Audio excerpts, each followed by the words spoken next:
kursi Anda disebutkan.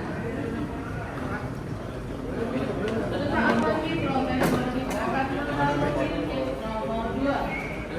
Demi kenyamanan dan kelancaran bersama, maka untuk proses naik ke pesawat akan diatur sebagai berikut. Bapak Ibu yang membawa anak-anak, ibu hamil, orang tua, rombongan keluarga serta penumpang lainnya yang membutuhkan pertolongan dipersilakan naik ke pesawat terlebih dahulu. Kami persilakan untuk menuju ke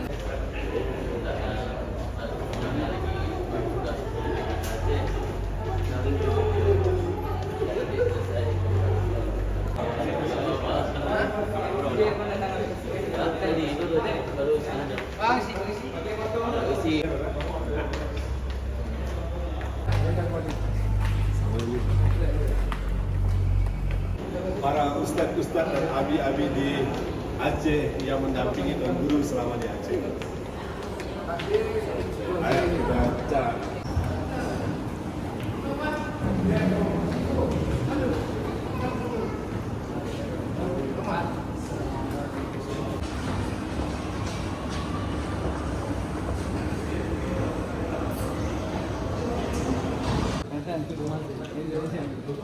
Jangan ke depan, ditunggu aja di tempat sejalan.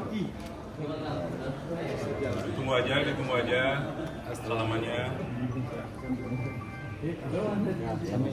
Biar semua dapat.